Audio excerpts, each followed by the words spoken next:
Hello नमस्कार friends. तो हमारा जो कल का लेक्चर था चैप्टर 2 यूनिट्स एंड मेजरमेंट, उसमें हमने बहुत ही बेसिक सा पॉइंट को डिस्कस किया।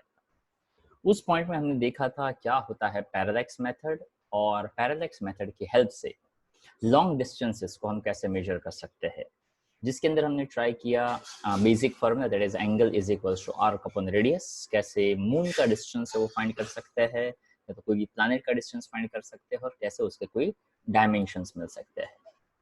अब आज का जो लेक्चर है उसके अंदर हम ज्यादातर डिटेलिंग में डिस्कस करेंगे डायमेंशनल फार्मूला की एप्लीकेशंस को। ठीक है, तो जिन लोगों ने पहले के लेक्चर्स अभी नहीं देखे हैं पहले वो देख लो, तो ही आज के लेक्चर में उसको ज्यादा है वो पता चल सकता है। ठीक है, तो आज हम शुरू करते हैं चैप्टर 2 में थोड़ा सा आगे। तो देखिए चैप्टर 2 के अंदर हमने जो जो किया हुआ है वो यहाँ से थोड़ा सा आगे बढ़ाते हैं। तो जनरली जो हमारा डिस्कशन हुआ था, ओके, तो वहां से अब आज थोड़ा सा हमें आगे बढ़ना है यहाँ से। ठीक है, तो देखते हैं डायमेंशनल फार्मूला। उसके लिए थोड़ा सा डायमेंशनल फार्मूला क्या है वो भी मैं अभी आपको बता देता हूँ। तो सबसे पहले जो डायमेंशनल फार्मूला होता है वो डायमेंशनल फार्मूला क्या होता है उसको लेकर कल मैंने आपको एक क्वेश्चन दिया था, जो यहाँ पे एक बेसिक पॉइंट बताता है 10th नंबर का question, what is meant by dimensional formula and dimensional equations. Dimensional formula क्या होता है, तो कि डायमेंशनल फार्मूला एक बहुत सी सिंपल सी क्या बोलते हैं उसको, फॉर्मेट है कोई भी क्वांटिटी को दिखाने का। जैसे कि अगर मान लो हम ऐसा कहते हैं कि वेलोसिटी है, तो वेलोसिटी का यूनिट मीटर पर सेकंड है, और अगर हम मीटर पर सेकंड यहाँ पे लेते हैं तो मीटर पर सेकंड के कॉन्टेक्स्ट में अगर हम उसको कि मीटर लेंथ को रिप्रेजेंट करता है, सेकंड टाइम को रिप्रेजेंट करता है, तो उस पॉइंट ऑफ व्यू से अगर हम उसको समझने का ट्राई करें तो यहाँ पे ऐसा समझा जाता है कि वेलोसिटी का डायमेंशनल फॉर्मूला m, l और t में से लेंथ अपॉन टाइम के हिसाब से L1 t-1 ऐसा आ सकता है। हमने देखा था कि there are 7 fundamental quantities, length, mass, time, current. Okay, 4 का मैक्सिमम यूज करेंगे, thermodynamic temperature, luminous intensity and amount of substance, जिसका बहुत कम यूज करेंगे। तो डायमेंशनल फार्मूला जो है उसके ढेर सारे मतलब पॉइंट्स जो है वो बन सकते हैं। ओके, यहाँ पे आई थिंक दिया हुआ है देयर आर, ओके, तो देखिए यहाँ पे बहुत सारे डायमेंशनल फार्मूला जो है उसका पूरा का पूरा लिस्ट जो है वो दिया हुआ है। यहाँ पे अगर आप देखोगे तो there are I think approx 90 जितने डायमेंशनल फार्मूला है। तो ये सभी के सभी डायमेंशनल फार्मूला जनरली हम याद नहीं रख सकते हैं, और मैं ये सजेस्ट भी करता हूँ कि ये याद भी नहीं रखने होते हैं, ये कैसे बनता है उसको समझ लेना चाहिए। जैसे कि यहाँ पे मान लो एक फार्मूला मैंने दिया 22 नंबर का, that is about potential energy, जिसका मैंने डिस्कशन तो किया था कि पोटेंशियल एनर्जी का फॉर्मूला होता है mgh, m for mass, g for acceleration, h for height. Mass का यूनिट होता है kilogram, g that is acceleration, that is a meter per second square, और height that's a meter। तो उसके हिसाब से देखिए मास एक, g metre per second square यानी लेंथ अपॉन टाइम का स्क्वायर, और h यानी एक और लेंथ, तो बन जाता है m1 L2 t-2। Potential energy कहो, काइनेटिक एनर्जी कहो, या वर्क डन कहो, यहाँ पे आप देख सकते हैं चाहे 19 हो, चाहे 20 हो, चाहे 21 हो, चाहे 22 हो, सब के यूनिट्स जूल जूल जूल ही हो रहे हैं, और सबके डायमेंशनल फार्मूला बनते हैं m1 L2 t-2। तो सबका डायमेंशनल फार्मूला जो है, ओके, वो कैसा रहेगा, सेम टू सेम रहेगा। ओके, तो यहाँ पे बहुत ही सिंपल सा आइडिया आपको लगाना रहता है। तो जो भी नई क्वांटिटी, वैसे यहाँ से बहुत सारी क्वांटिटी ऐसी है जो आपने नहीं पढ़ी, जैसे कि मैं कहता हूँ मोमेंट ऑफ फोर्स या तो टॉर्क, यहाँ पे डायमेंशनल फॉर्मूला दिया है, पर कोई कोई स्टूडेंट्स ये कहता है, या तो स्कूल में से ऐसे इंस्ट्रक्शंस होता है ये पूरा लिस्ट देकर ऐसे कि आपको ये सभी डायमेंशनल फॉर्मूला लर्न कर लेने हैं, तो आई सजेस्ट कि ऐसी बेवकूफ़ी मत करिए, ताकि जब जब आप क्वांटिटी पढ़ते जाएंगे तब तक आपको पता चलता जाएगा कि इसका डायमेंशंस कैसे बनता है। जैसे कि आपने यहाँ पे मोमेंट ऑफ फोर्स क्या है वो पढ़ा ही नहीं है, तो टॉर्क का डायमेंशनल फॉर्मूला वर्क डन के इक्वल है ऐसा याद रख लेना, बहुत ही बुरा हो सकता है आपके लिए, ताकि आपके दिमाग में टॉर्क और वर्क डन दो अलग क्वांटिटी है, ऐसा कभी जाएगा ही नहीं। सो आई सजेस्ट, अभी जितनी क्वांटिटी आपको पता चलती है, जैसे कि यहाँ पे है रेडियस ऑफ गायरेशन। अब रेडियस ऑफ गायरेशन क्वांटिटी कहाँ आती है, कैसे आती है, उसके बारे में नहीं पता है, तो अभी उसके डायमेंशनल फॉर्मूला को लर्न मत करिए। ये पूरा का पूरा लिस्ट ऐसा है कि आप 11th में हर एक चैप्टर्स में डायमेंशनल फॉर्मूला जहां जहां आते हैं, 12th स्टैंडर्ड में भी मोस्ट ऑफ द का जहां जहां पे नई क्वांटिटी आएगी, जहां जहां पे नए नए डायमेंशनल फॉर्मूला आते हैं, उसका पूरा लिस्ट यहाँ पे दिया हुआ है। तो एक पॉइंट से मैं ऐसा कहना चाहूंगा कि ये आप 11 12th के अंदर जितने भी डायमेंशनल फॉर्मूला पढ़ने वाले हैं, ये उसका पूरा लिस्ट है। ये पूरा का पूरा लिस्ट काम का है ऐसा, तो क्या ऐसा मैं नहीं कह रहा हूँ भाई। जब भी कोई नया क्वांटिटी इंट्रोड्यूस किया जाए, डायमेंशनल फॉर्मूला कैसे बनता है उसको देख लो। I think it's more than enough, ज्यादा टेंशन नहीं लेने का। जैसे कि यहाँ पे बताया है molar mass, molar volume, amount of heat, it's okay, relax. अभी हमने ये सब कुछ नहीं पढ़ा है, तो अपने को उसका पता चले वो जरूरी नहीं है। इस चैप्टर में से अगर कोई क्वेश्चंस पूछे जाते तो ये डायमेंशनल फॉर्मूला लर्न करने के लिए नहीं बैठने का। जैसे हीट कैपेसिटी, स्पेसिफिक हीट, अभी वो तो जब क्वांटिटी आप पढ़ेंगे तब वो डायमेंशनल फॉर्मूला पता चल जाएगा। तो अभी इस मोमेंट के लिए हीट कैपेसिटी मतलब delta Q by delta T, delta Q by delta T, ऐसा बेवकूफी जैसा रट्टा मारने बैठने का नहीं। ओके, इसमें से आप थोड़ा सा वर्कआउट करेंगे, पहले सेकंड, फर्स्ट और सेकंड लेक्चर्स को देखेंगे तो आपको पता चल जाएगा इसमें से ज्यादातर कौन कौन से डायमेंशनल फॉर्मूला अभी आपको आने चाहिए। ओके, उसके हिसाब से आप यार पढ़िए तो आपको मजा भी आएगा और आपका काम भी आसान हो जाएगा। ओके, उसके बाद लिखा है that to be studied in class 12th। Okay, आप ये पढ़ेंगे, पर इसमें से करंट का, चार्ज का, इलेक्ट्रिक फील्ड अभी नहीं किया, डायपोल मोमेंट अभी नहीं किया, ये इलेक्ट्रिक फ्लक्स ऐसा कुछ नहीं किया, पर फिर भी हमने 4 से 5 क्वांटिटी इलेक्ट्रिक की हमने पढ़ी। वो आपके पोर्शन के अंदर है, जो मैंने पढ़ाया है। वैसे ही अभी पढ़ा नहीं रहा हूँ, पर जो मैंने लिखवाया था चार्ज का, करंट का, रेजिस्टेंस का, पोटेंशियल का, कैपेसिटेंस का, तो वो मैं एग्जाम में पूछ सकता हूँ, या तो वो मैं एग्जाम में पूछूंगा। पर इलेक्ट्रिक फ्लक्स क्या होता है, मैग्नेटिक फ्लक्स क्या होता है, इंडक्टेंस क्या होता है, अरे यार उसको अभी करने की जरूरत नहीं है, पर यहाँ पे मुझे देना पड़ता है, इसलिए मैंने यहाँ पे दिया है। मेरे पास पूरा का पूरा लिस्ट रेडी था जो यहाँ पे रखा हुआ है। सो रिलैक्स्ड, ये पूरा का पूरा लर्न नहीं करना है, और आपको लग रहा है कि आप लर्न कर सकते हो तो दी बेस्ट। ओके, मुझे तो नहीं लगता है कि आपको ये पूरा का पूरा लर्न करना चाहिए, बिकॉज वो बेवकूफ़ी है। ओके, यहाँ पे ये 66 है, और थोड़े और आगे बढ़ते हैं तो 76 जितने तो है। जैसे कि देखो, परमिटिविटी जो है वो मैंने करवाया हुआ है, तो परमिटिविटी ये कैसे डिराइव होता है वो आपको पता होना चाहिए। ये परमियाबिलिटी है वो मैंने नहीं करवाया है, तो अभी हम नहीं पूछेंगे। तो मैंने जो जो फर्स्ट सेकंड वीडियो में करवाया है ना, वो आपके स्कूल एग्जाम में भी पूछा जा सकता है। सम स्टूडेंट्स आर मोर क्या बोलते हैं उसको, बहुत ही ज्यादा कंसर्न रहते हैं स्कूल एग्जाम को लेकर। रिलैक्स, ओके, उसके लिए रिलैक्स रहिए। क्यों? तो कि अगर आपका स्कूल थोड़ा सपोर्टिव टाइप का है तो वो उतना ही सिलेबस रखेंगे जितना जेन्युइनली होना चाहिए। अभी काफी सारे स्कूल्स है उसमें फर्स्ट और सेकंड चैप्टर रखे हुए हैं। आई थिंक 28 जुलाई को या तो 20 जुलाई से हो रहा है, तो तब तक आपका चैप्टर 2 हो जाएगा। It's not a big deal. कोई कोई स्कूल ऐसी है जो रखेंगे पार्ट 2 से chapter number 9 and 10, which is practically not possible. तो उसका टेंशन मत लो। ओके, उसका कुछ नहीं हो सकता है। और अगर आप वो 9 10 दो चैप्टर करके भी जाओ ना, तो वो टीचर्स आपको मार्क्स नहीं देंगे। क्यों? क्योंकि उसीलिए उसने ऐसे चैप्टर सिलेक्ट किए हुए हैं ताकि उसको पता है किसी टीचर्स ने वो चैप्टर्स पढ़ाए नहीं होंगे।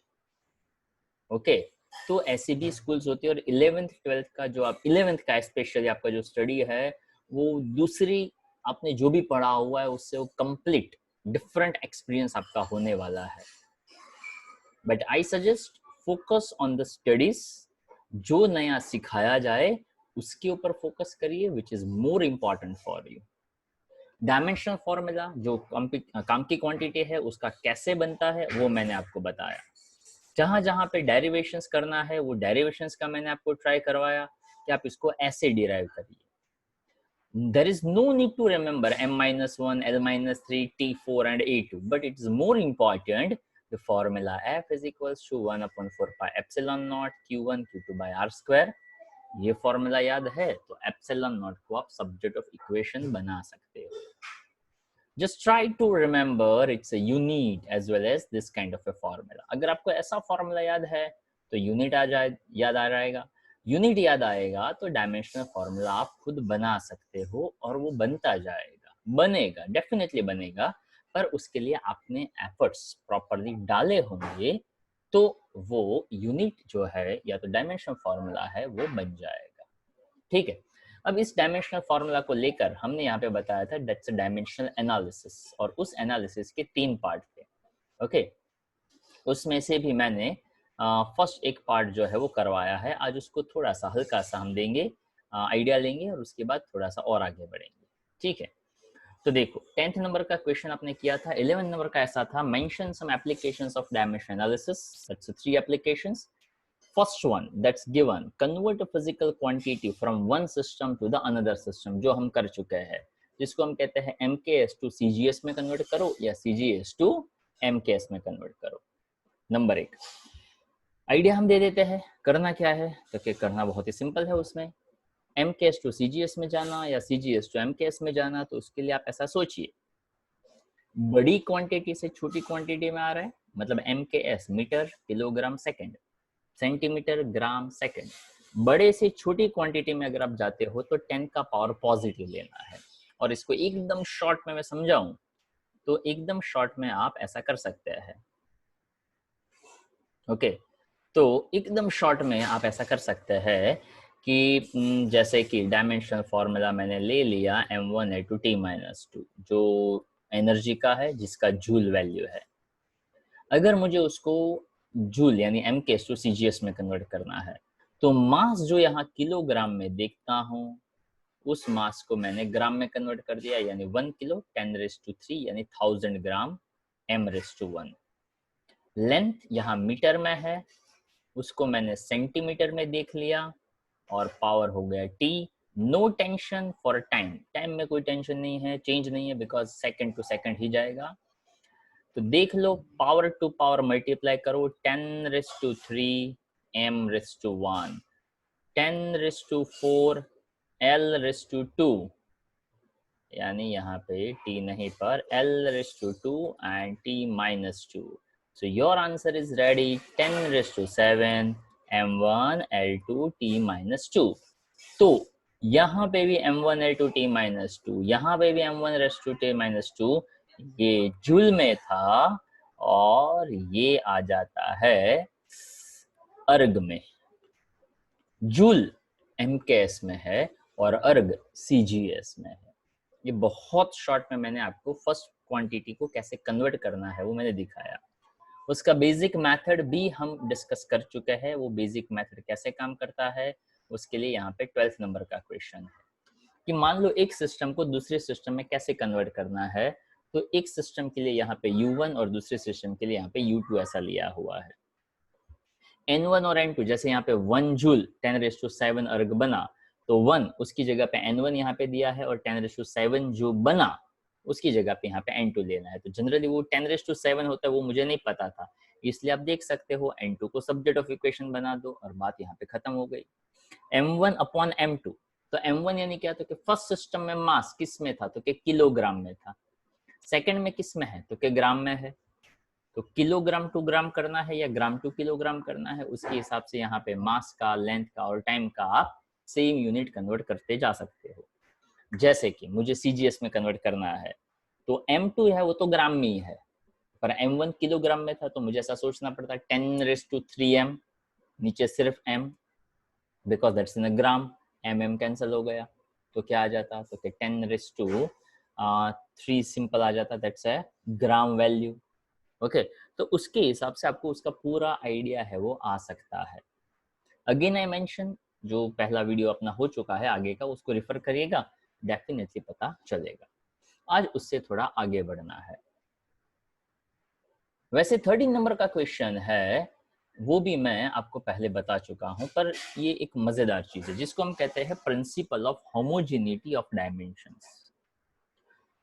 होमोजेनिटी क्या होता है? तो कि जैसे हम फिजिक्स में पढ़ते हैं तो फिजिक्स में काफी बार उस बात के ऊपर फोकस करवाया जाता है कि बहुत सिंपल सी बात है पर नाम थोड़ा भयंकर दो तो फील आता है कि आप फिजिक्स पढ़ रहे हो। ओके, जैसे हमारे प्राइम मिनिस्टर भी, ओके, ये पॉलिटिकल पार्टी वाले भी, फिनोमिना बहुत छोटी होती है पर नाम है वो बड़ा बड़ा रखने का ताकि पब्लिक जो है वो खुश रहे। जैसे यहाँ पे बताया है कि प्रिंसिपल ऑफ होमोजेनिटी क्या होता है। अगर मैं एक बहुत सिंपल सी बात बताऊं कि मान लो अगर मैं ऐसा कहता हूं कि कोई एक पर्सन है जिसका हाइट 155 सेंटीमीटर है और उसका मास 65 केजी है, तो बताइए इसका टोटल क्या होगा? तो आप सोचने लगोगे 155 सेंटीमीटर प्लस 65 केजी। आप कहोगे कि 155, हाँ, अगर उसकी बजाय मैं ऐसा पूछता ना 155 प्लस 65 क्या होता, तो सीधा सीधा 5 सीधा हो जाता। क्यों? क्योंकि 155 नंबर है, 65 नंबर है, तो उसमें कोई टेंशन नहीं है, नंबर तो नंबर ऐड ही कर सकते हैं। पर अगर इसी के साथ मैंने सेंटीमीटर और किलोग्राम लिख दिया तो आप रुक जाओगे और आप कहोगे सेंटीमीटर प्लस किलोग्राम, उसको थोड़ी ना ऐड कर सकते। क्यों नहीं ऐड कर सकते? क्योंकि you have a genuine idea, centimetre length है, किलोग्राम मास है, तो किलोग्राम के अंदर फिजिकल लेंथ कैसे ऐड कर सकते हैं? Common sense. उसी कॉमन सेंस को फिजिक्स कहता है this is as per law of homogeneity. कैसे? क्योंकि if you can add two values तो उसका डायमेंशन सेम होना चाहिए। If the two quantity have the same dimensions, then you can add or subtract. तो ऐड और सब्ट्रैक्शन के लिए हम ध्यान रखना चाहते हैं। वैसे अगर कोई ऐसा कहता हो 50 मीटर डिवाइड बाय 10 सेकेंड, तो अपने को कोई प्रॉब्लम नहीं है। क्यों नहीं है? तो के 0 0 कैंसल, ये बना 5 मीटर पर सेकेंड, तो आप कहोगे 5 मीटर पर सेकेंड दैट्स अ वेलोसिटी। यानी मीटर पर सेकंड अलग अलग क्वांटिटी को आप डिवाइड कर सकते थे, मल्टीप्लाई भी कर सकते हो, KG into metre per second square, that's a force mass into acceleration. तो अलग अलग डायमेंशंस वाले क्वांटिटी को आप डिवाइड या तो मल्टीप्लाई कर सकते हैं, पर अलग अलग डायमेंशंस वाली क्वांटिटी को आप ऐड या तो सब्ट्रैक्ट नहीं कर सकते हैं, और वो पता चलता है होमोजेनिटी से। तो यहाँ पे वो प्रिंसिपल ऐसा कहता है a physical equation will be dimensionally correct if the dimensions of all the terms occurring on both the side of equations are the same. अब उसको मैं यहाँ एक और छोटे से एग्जांपल से समझा रहा हूँ, ध्यान से सुनिएगा और समझने का ट्राई करिएगा। मान लो मैंने ऐसा कहा 5 किलोग्राम में मैंने एक x वैल्यू ऐड किया और मुझे 10 किलोग्राम मिला। So you have a clear answer, sir x है वो 5 किलोग्राम होगा। मतलब क्या आप आइडिया लगा सकते हैं कि x कौन सा क्वांटिटी था? तो आपको गया ऑफ कोर्स x मास ही होगा। क्यों? तो क्या मास के अंदर मैं कुछ अगर वैल्यू ऐड कर रहा हूं, अगर मास के अंदर मैं कुछ वैल्यू ऐड कर रहा हूं, तो डेफिनेटली वो क्या होना चाहिए? मास ही होना चाहिए। ओके, अब यहाँ पे एक छोटा सा एक और idea, like this 5 centimetre plus y equal to z। 5 centimetre क्या है? कौन सी क्वांटिटी है? लेंथ।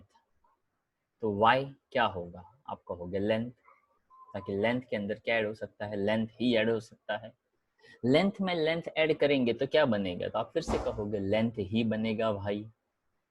ओके, जैसे कि हम l प्लस l करते हैं और कहते हैं 2l, बट अल्टीमेटली ये तो l दो बार था। पर अगर मैं यूनिट्स की बात करूं तो क्या आप कभी ऐसा करते हैं 10 kilogram plus 5 kilogram is equal to 10 plus 5 का 15 और किलोग्राम प्लस किलोग्राम यानी 2 किलोग्राम? ऐसा करते हैं क्या? क्योंकि नहीं नहीं नहीं, ऐसा नहीं करते। क्यों? क्योंकि यार कॉमन सेंस की बात है, एडिशन किसका होगा? नंबर्स का होगा। किलोग्राम में ये 2 कहीं आता नहीं है। 10 kilogram plus 5 kilogram, you have a common understanding, number add होता है, यूनिट्स थोड़ी ना ऐड होता है। पर वो कॉमन अंडरस्टैंडिंग जब पढ़ाई में आता है तब हम उसमें थोड़ी गोलमाल करने लगते हैं, थोड़ा सा आइडिया गड़बड़ाने लगता है। जैसे मैंने नहीं एग्जांपल दिया था, तब एक स्टूडेंट ने पूछा कि सर वेलोसिटी में ये m/s कहाँ से आया, तो हमें ये भी नहीं आइडिया आता है, वैसे पढ़ते ही है हम, हमें ये भी आइडिया नहीं आया कि v में d/t किया तो हम वो मैथ्स वाली लैंग्वेज ही बोलते हैं, v/v = d/t। हम क्यों ऐसा आदत नहीं डेवलप कर सकते, वेलोसिटी = डिस्टेंस अपॉन टाइम। अगर हम आदत डालते हैं वेलोसिटी = डिस्टेंस अपॉन टाइम तो दिमाग रिस्पॉन्ड करेगा। Distance = metre, time = second. If velocity formula is distance upon time, then unit is meter per second. Okay, so इसको कहते हैं समझने का और पढ़ने का सही तरीका। अब इतना समझ में आएगा तो यहाँ पे होमोजेनिटी को लेकर एक छोटा सा पॉइंट याद रखने का, ताकि वो आपको आगे भी काफी सारी जगह पे काम में आने वाला है। That principle is based on the fact that the physical quantity of the same kind can be added, subtracted और compared। जैसे कि मैंने कहा 5 लीटर = x, तो 5 लीटर, लीटर जनरली यूज होता है लिक्विड के मास के लिए, लिक्विड क्वांटिटी के लिए। तो वो जो x है वो भी क्या बनेगा, तो क्या x भी कोई ना कोई लिक्विड का ही क्वांटिटी बनेगा। तो मैं कंपेयर भी कर सकता हूं अगर डायमेंशन सेम है, मैं सेम डायमेंशंस वाले को ऐड भी कर सकता हूं, सेम डायमेंशंस वाले को सब्ट्रैक्ट भी कर सकता हूं। पर डिवीजन और मल्टीप्लिकेशन में कोई भी वैल्यू का मैं कर सकता हूँ। ओके, मतलब कोई भी क्वांटिटी का मैं कर सकता हूँ। हमारे पास अलग अलग कॉम्बिनेशंस थे, जैसे कि मास इंटू वेलोसिटी तो क्या मोमेंटम बना, मास इंटू एक्सेलरेशन तो क्या वो फोर्स बन गया। Okay, KG metre per second square into displacement यानी mass into acceleration into distance, वो वर्क डन बन गया। तो वो एक अलग चीज है। मल्टीप्लिकेशन डिवीजन हो सकता है, पर addition subtraction is only applicable when we have same dimensions. I hope यहां तक क्लियर होगा। नेक्स्ट पॉइंट है, दैट इज क्वेश्चन नंबर 14, जिसमें ऐसा करना है, that is the second application. How can we check the dimensional correctness of a physical equation, explain it with a suitable example.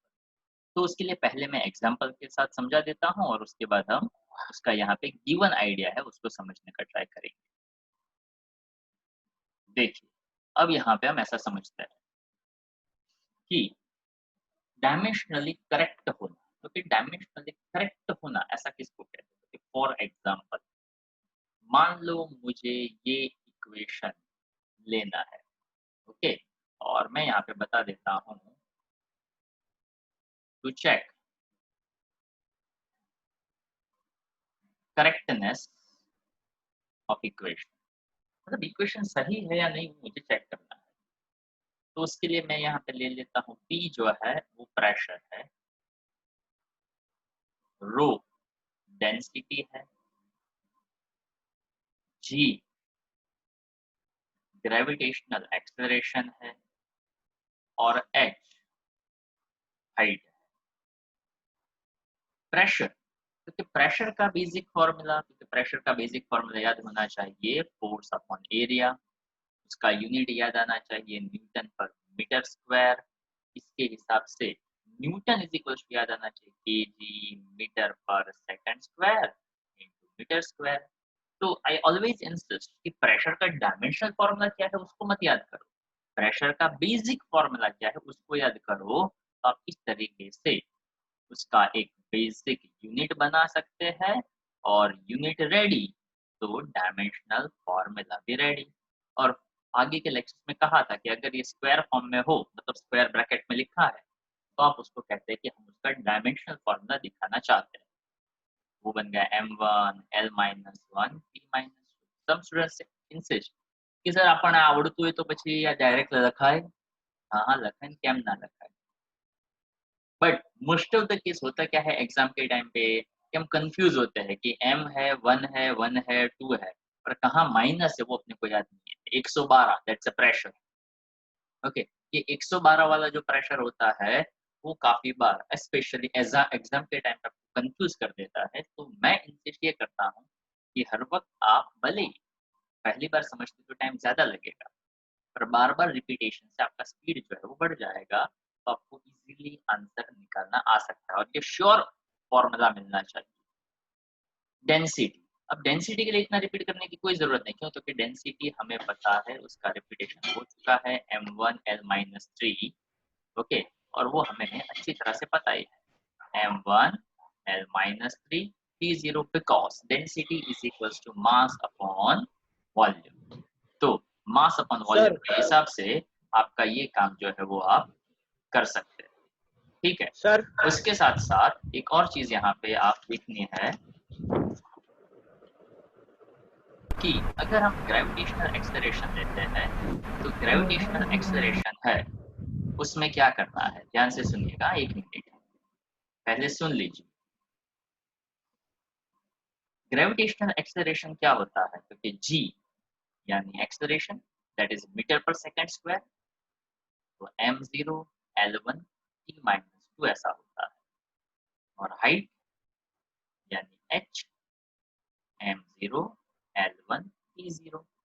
अब करना क्या है, क्योंकि मुझे चेक करना है क्या pressure is equal to rho into g into h होता है या नहीं होता है।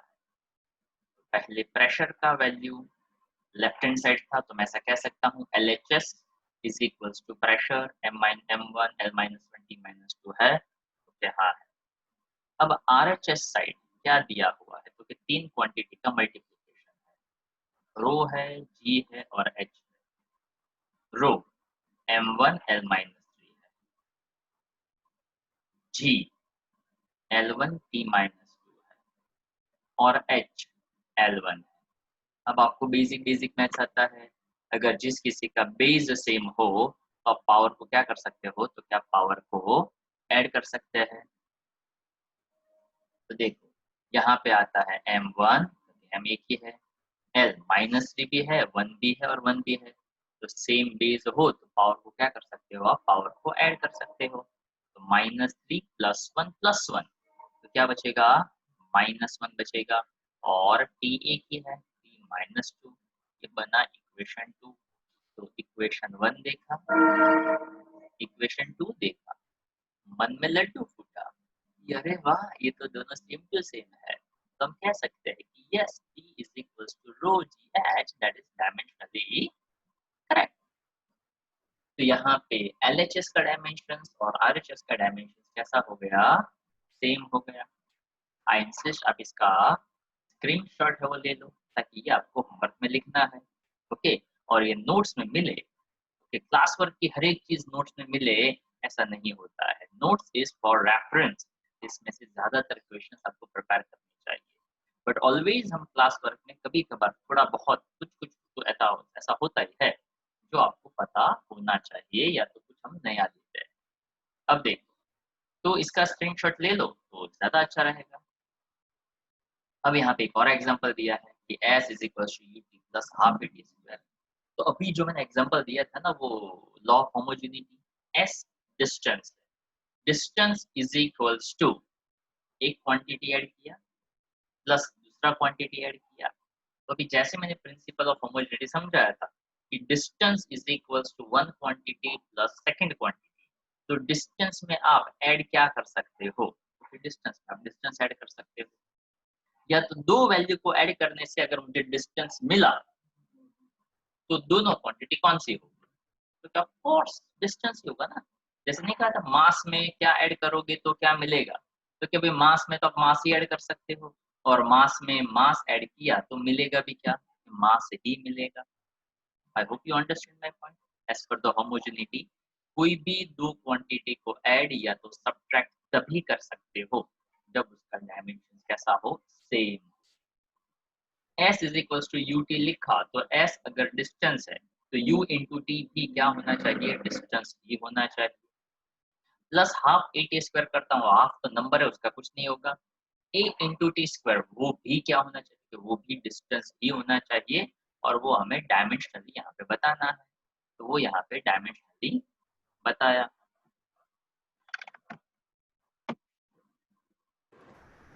देखो यहाँ पे s डिस्टेंस, तो that is a length, ut यानी metre per second, l1 t minus 1 t, that is a t1, dimensionally वो भी l बना। तो अब ऐसे क्वेश्चन में क्या करने का, लेंथ मतलब LHS इक्वल टू RHS बरोबर, पर यहाँ LHS में डायमेंशनल फॉर्मूला L आया, RHS में दो क्वांटिटी है, तो दोनों क्वांटिटी भी डायमेंशंस कैसे होने चाहिए, सेम होने चाहिए। जैसे इसका भी डायमेंशन लेंथ आया, इसका भी डायमेंशन लेंथ आया, तो इसका भी डायमेंशन लेंथ ही आना चाहिए। अब इसको लेकर एक छोटा सा क्वेश्चन और समझा रहा हूं पार्ट 2 से, ध्यान से सुनिएगा तो डेफिनेटली आपको पूरा का पूरा समझ में आ जाएगा।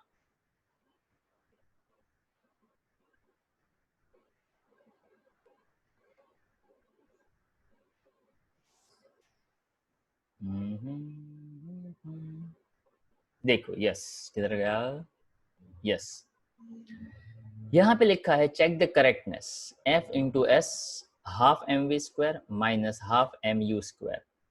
तो half M we square and half M you square, क्या वो डायमेंशनली सेम है या नहीं है। तो यहाँ पे f फोर्स है, s डिस्टेंस है, v वेलोसिटी है, और u भी तो वेलोसिटी है, v फाइनल वेलोसिटी है, तो u इनिशियल वेलोसिटी है। तो अब यहाँ पे इस quantity equals to this minus this किया, तो again use a very common sense, simple थी बात। फोर्स इनटू डिस्टेंस क्या होता है, वर्क डन, वर्क डन का यूनिट क्या होता है, joule. Half M we square किसका फॉर्मूला था, काइनेटिक एनर्जी, तो हाफ एम यू स्क्वायर भी क्या हो सकता है, तो क्या काइनेटिक एनर्जी। तो इतना तो कॉमन सेंस से पता चला कि हाँ यार ये दोनों के दोनों, मतलब ये इक्वेशन करेक्ट है, पर यहाँ पे शो करना है with the help of dimensional formula.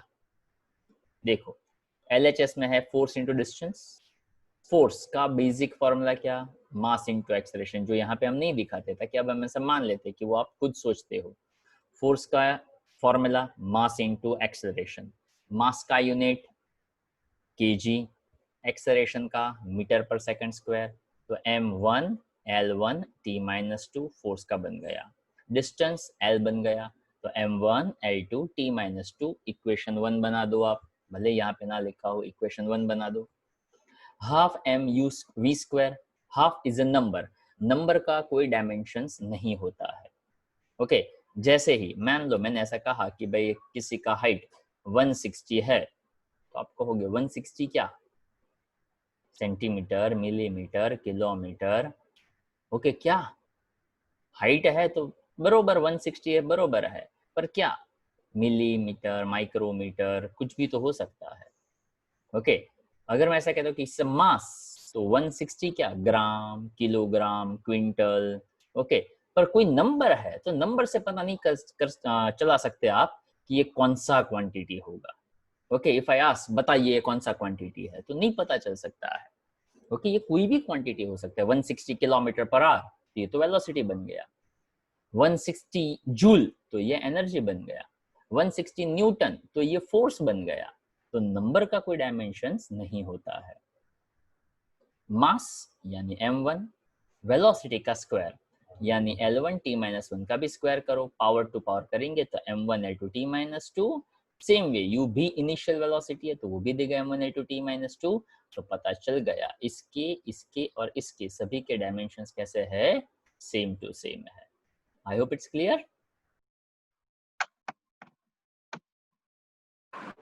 P is equals to, अगर मान लो हम यहाँ पे ऐसा समझे कि ये उसी डायमेंशंस का हमें यूज यहाँ पे बताना है कि how it is a dimension relations, अगर मान लो कोई क्वांटिटी का हमें डायमेंशंस निकालना हो, तो ये 11 नंबर का क्वेश्चन टू चेक करेक्टनेस।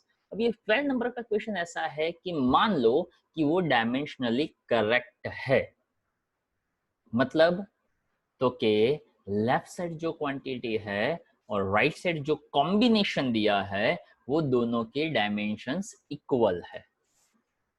तो वहां पे P पावर है, आपको A इंटू बी करना है, तो कैसे, तो क्या देखो b minus x square upon A T ऐसा कुछ दिया है, तो उसको हम यहाँ पे करके ट्राई करते हैं कुछ इस तरह से।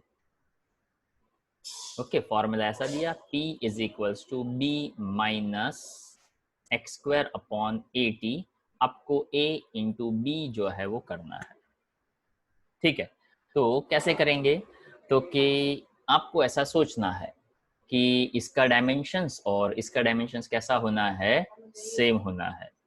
तो उसके लिए बहुत ही सिंपल सा आइडिया आप लगा सकते हैं, और आइडिया जो है वो ऐसे लगाना है। चलो वन बाय वन आप बता सकते हैं।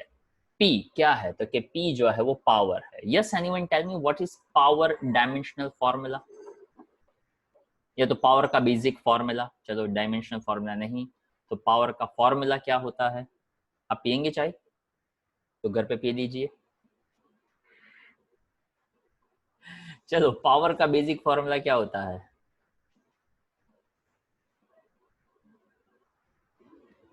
Okay, yes anyone like to give answer. Power sir कैसे हुआ, कैसे is equal to W by delta T। एक सेकेंड, हाँ sorry sorry.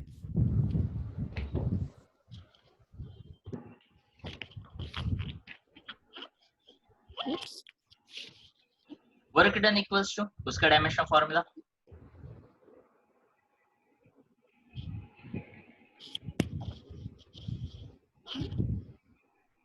M1 L1 T minus M1 L2 T minus, M1 L2 T minus हाँ, और नीचे आएगा T1। तो पावर बन जाता है M1 L2 T माइनस 3। इस साइड पावर तो है ही M1 L2 T माइनस 3। अब B में से x स्क्वायर को सब्ट्रैक्ट किया। x डिस्टेंस है, डिस्टेंस का स्क्वायर यानी मीटर स्क्वायर। तो मैं B में से मीटर स्क्वायर को सब्ट्रैक्ट करूं तो B कौन सी क्वांटिटी हो सकती है।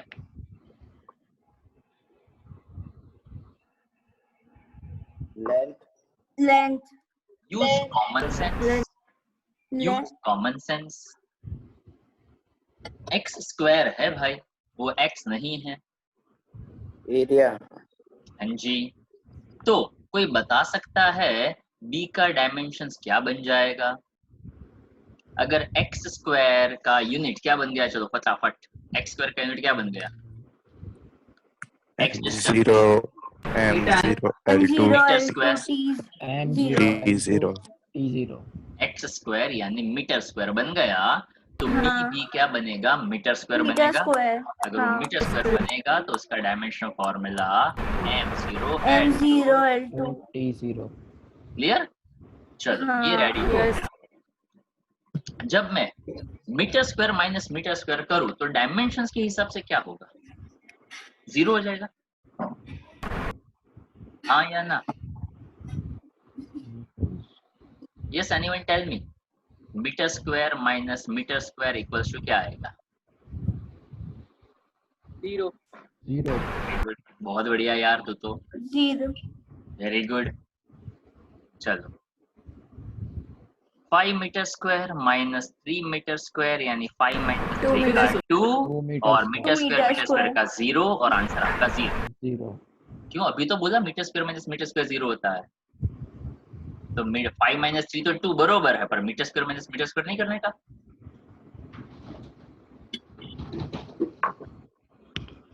हेलो, आंसर 2 मीटर स्क्वायर आएगा सर। नहीं, वो तो आपने बोला ना इसका 0, मैं तो उसके हिसाब से कर रहा हूँ। इसका 0 मैंने प्रूव करके दे दिया।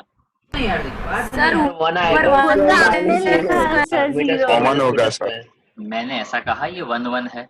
मैंने क्या पूछा, मैंने ये पूछा metre square minus metre square क्या होता है। सर तो बाय डिफॉल्ट 1 ही हो गया ना। गलत, बाय डिफॉल्ट किसने बोला, मैंने पूछा है metre square minus metre square क्या होता है। कुछ भी हो सकता है। सर कोएफिशिएंट 1 होगा इसलिए 0 आएगा। मैं यूनिट के टर्म में पूछ रहा हूँ, तो इसलिए ना तो एग्जांपल दिया मैंने आप लोगों को कि अब दिमाग को सेट करके बैठते कि अपने को ये आंसर देना है। मैंने क्वेश्चन पूछा यूनिट के टर्म में, अगर मीटर स्क्वायर में से मैं मीटर स्क्वायर यूनिट के टर्म में सब्ट्रैक्ट करूं तो कौन सा यूनिट बचता है। तो metre square. M0 L0 T0 M0 L0 T0 यानी मेरे भाई कुछ नहीं बचा। हाँ तो सर उसमें m square minus m square. Okay, जितना कॉमन सेंस यूज करोगे ना उतना फिजिक्स जल्दी पता चलेगा। आप है ना फिजिक्स पढ़ रहे हैं, हाय हाय, ओके रिलैक्स। आपको ये वाला फीलिंग आ रहा है ना, इसलिए समझ में कम आ रहा है।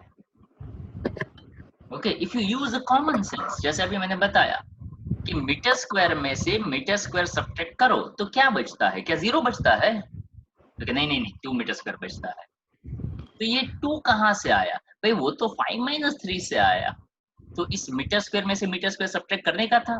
तो क्या नहीं यार, वो तो यूनिट है, यूनिट का थोड़ी यूनिट में से सब्ट्रैक्शन होता है, वो तो एज इट इज उसके साथ रहेगा ना।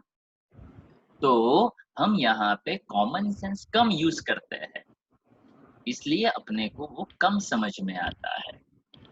तो यूनिट में से सेकंड्स में से सेकंड सब्ट्रैक्ट करो तो आपको बाय डिफॉल्ट 1 सेकंड माइनस, मैंने बोला 1 सेकंड है नहीं, मैंने तो ये पूछा सेकंड्स में से सेकंड सब्ट्रैक्ट करो तो क्या बचता है। सेकंड्स में से सेकंड सब्ट्रैक्ट करो तो सेकंड ही बचता है।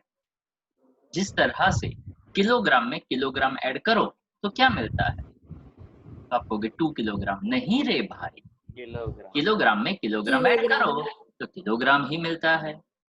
ओके, पर वो अंडरस्टैंडिंग हमारे दिमाग में धीरे धीरे डेवलप होता है, ताकि हमने कभी ऐसा सोचा ही नहीं होता है कि जैसे जैसे हम बड़े हो रहे हैं वैसे हमें कॉमन सेंस वाली पढ़ाई करनी है।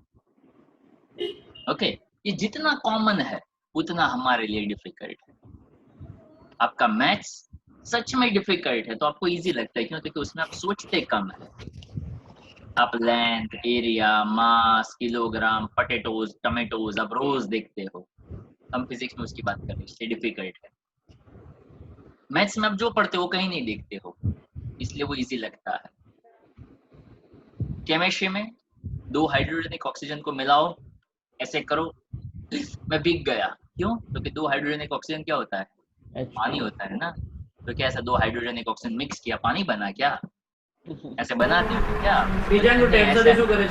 ऐसा नहीं बना, क्योंकि अपने को वो समझ में आ जाता है। क्यों? क्योंकि उसमें समझने जैसा कुछ नहीं होता, उसमें याद रखने वाला होता है।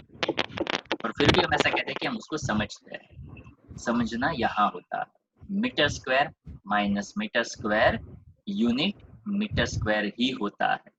यानी 2 मीटर स्क्वायर में से मीटर स्क्वायर सब्ट्रैक्ट करो तो यूनिट तो एक ही बार लिखना होता है। नीचे a एज इट इज आएगा और टाइम का t1 आएगा। तो अब देखो, a को सब्जेक्ट ऑफ इक्वेशन बना दो तो ऊपर L2 आ गया, नीचे m1 L2 t-3 और ये t1 आ गया।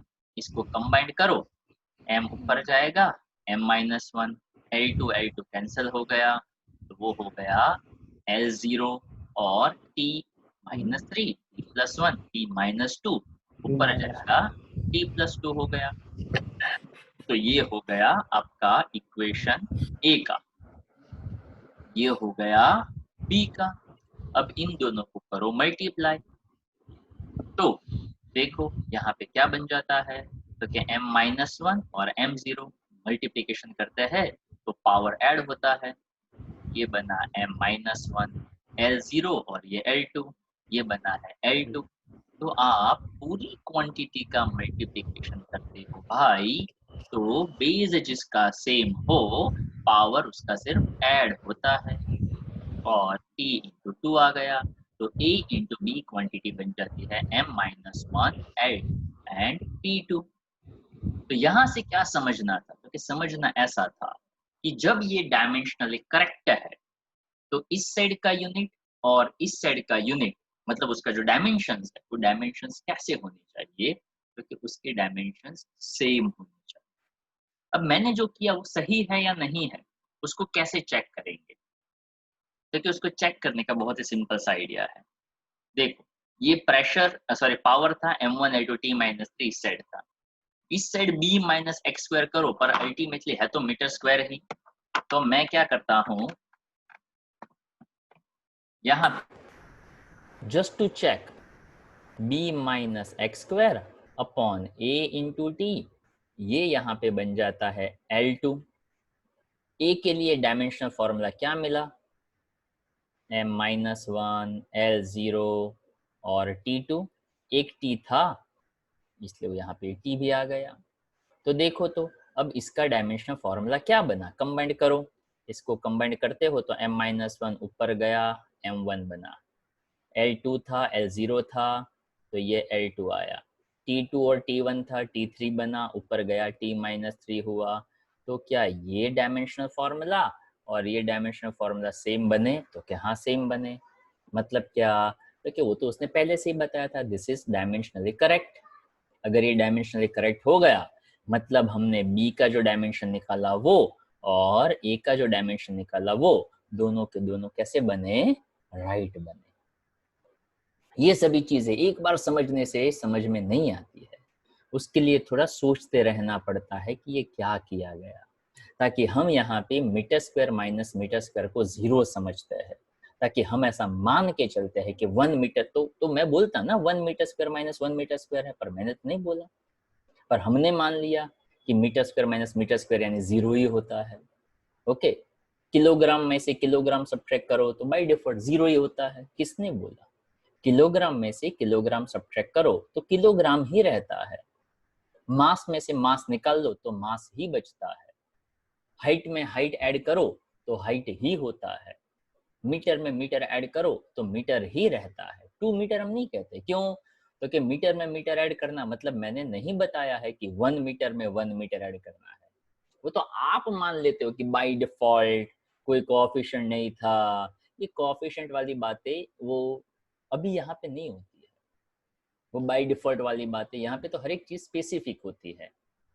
ओके, फिजिक्स के अंदर हर वी का मतलब वेलोसिटी हो ऐसा जरूरी नहीं है, कभी कभार वो वॉल्यूम भी होता है, ओके, और कभी कभार वो वोल्टेज भी होता है, पर आपको क्लियरली बताया जाता है कि आप कौन सा पोर्शन पढ़ते हो, वहां पे उस वी का क्या मतलब आपको निकालना।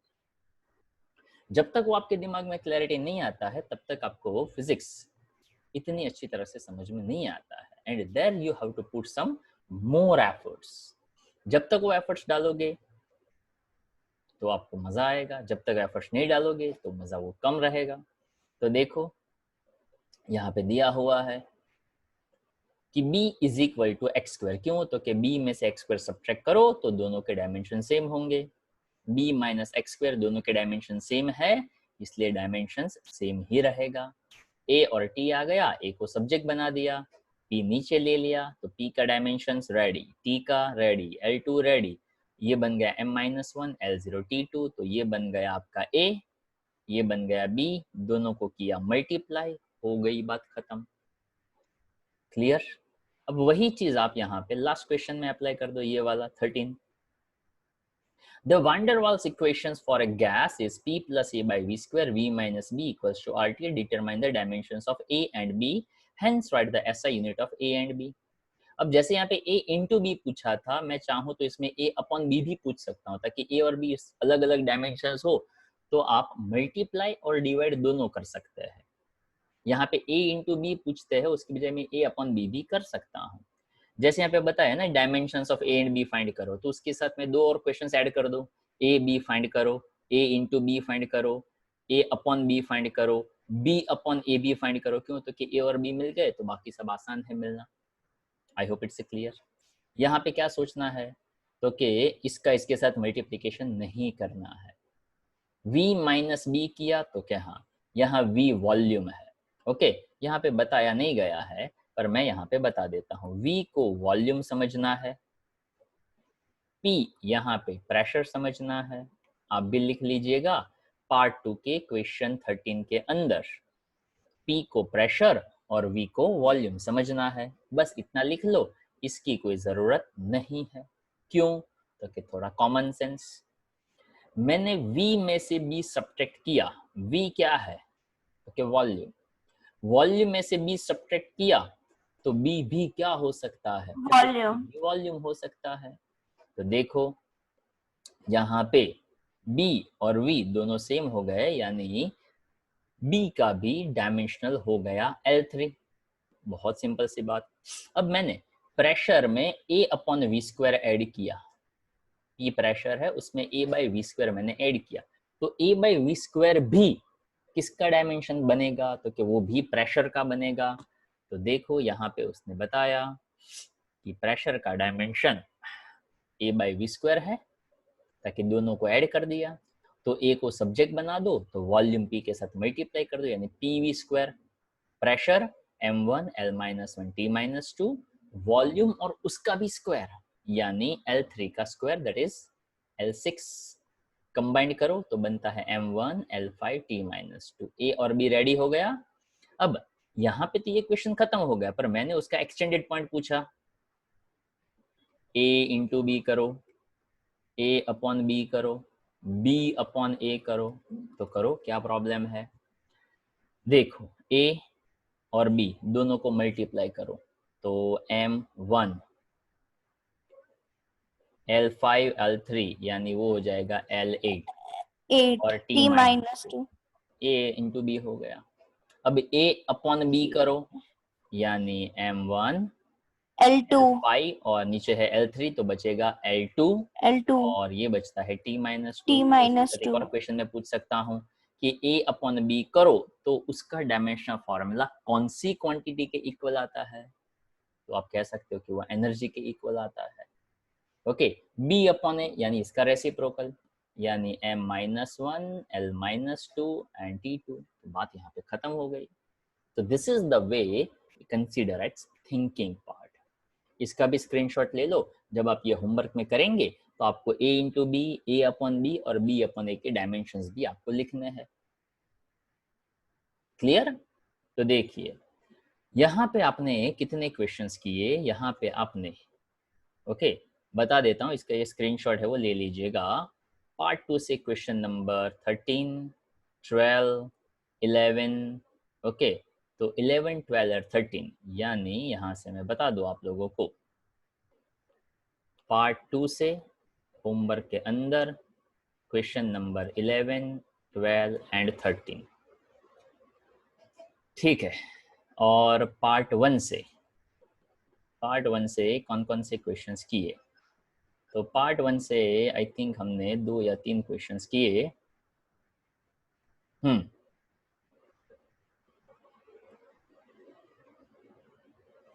क्वेश्चन नंबर 14 से, सॉरी 10th था, 11 से हमने किया, ऐसा हम मान लेते हैं। तो 11, 12 रिपीट करेंगे उसको, 11, 12, 13, 14, ओके। Part 1 question 11, 12, 13, 14, okay. सब कुछ है वो आपको वन टाइम लिखकर होमवर्क में सबमिट कर देना है, ओके। तो ये सब कुछ है वो आपको लिखकर एक बार सबमिट कर देना है। आई होप यहाँ तक समझ में आया होगा। तो अभी हम यहाँ तक रखते हैं, ठीक है।